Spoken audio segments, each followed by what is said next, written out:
Dobro, znači imamo drugi zadatak iz kongruencija.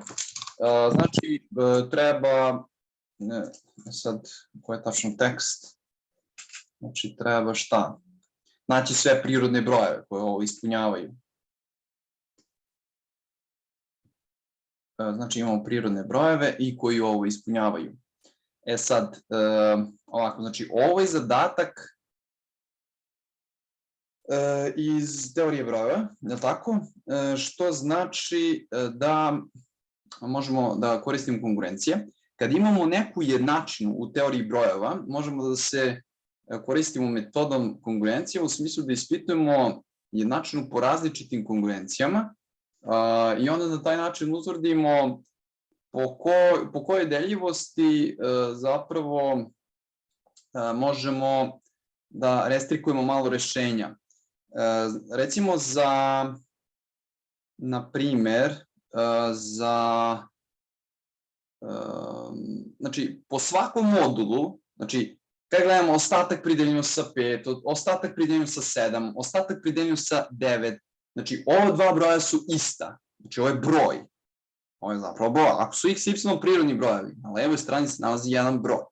Tako. Na desnoj strani se zapravo nalazi isto jedan broj. Tako. Ako imamo dva broja koji su jednaka, oni pri svakom deljenju moraju da daju isti ostatak.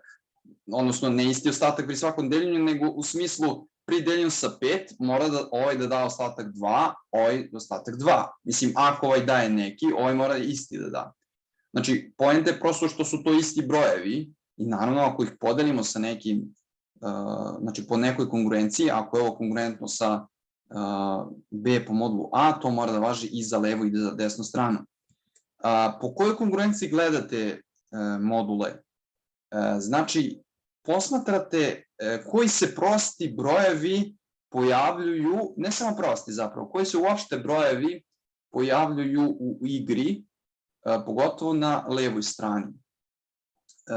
Dobro, naravno i desna je bitna, zato što ona će nam zapravo dati rešenja, ali ovde u smislu, znači ono što stoji uz ove promenljive, vidite, znači modul 3 je dobra kongruencija sigurno. Znači po modulu 3, ovo ovde je sigurno deljivo sa 3.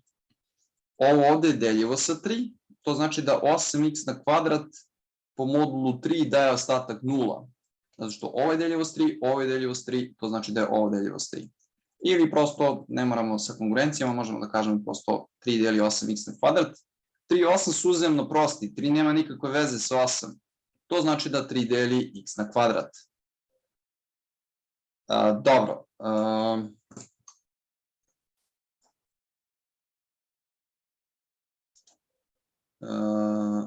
Ok, znači 3 deli x na kvadrat, što znači da 3 deli x, što znači da 9 deli x na kvadrat. Dobro. E sad, znači 3 deli x i 9 deli x na kvadrat. Dobro, znači 3 deli x, 9 deli x na kvadrat.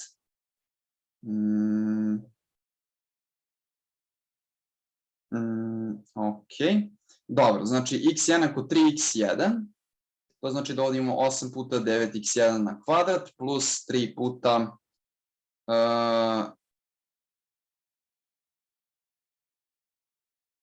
y, da, y na kvadrat, za sad prepisujemo samo, i onda ovdje znači možemo sve da podelimo sa 3. Što znači da ovdje sad imamo 24x1 na kvadrat plus y na kvadrat je jednako 2 puta 3, to je 2, 24, 24, 8, 28, 20, 60, 64, dobro, 28, i ovdje 4, znači 4 deli y na kvadrat. Ovo je deljivost 4, ovo je deljivost 4, znači 4 deli y na kvadrat, sledi y je jednako 2y1, zato što 4 deli y na kvadrat, onda 2 deli y. Znači, pazite, ovdje ne može da se zaključi kad 4 deli y na kvadrat da 4 deli y. To nije tačno. Naprimjer, za y jednako 2 to ne važi. Znači, kad 4 deli y na kvadrat, onda je 2 deli y. Okay? Znači, y je 2y1, Znači 24 x1 na kvadrat plus 4y1 na kvadrat je jednako 28. Što znači da možemo da podelimo sve sa 4. 6x1 na kvadrat plus y1 na kvadrat je jednako 7.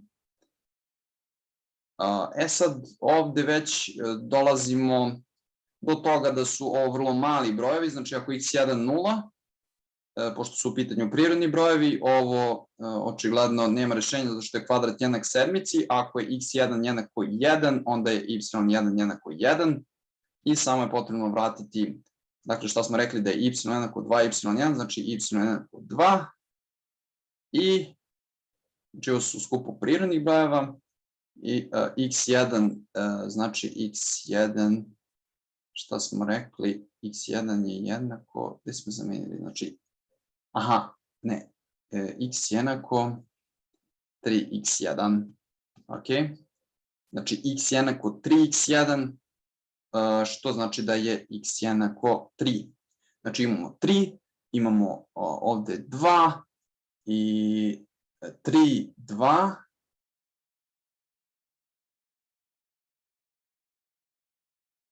i to je to, znači to su rešenja.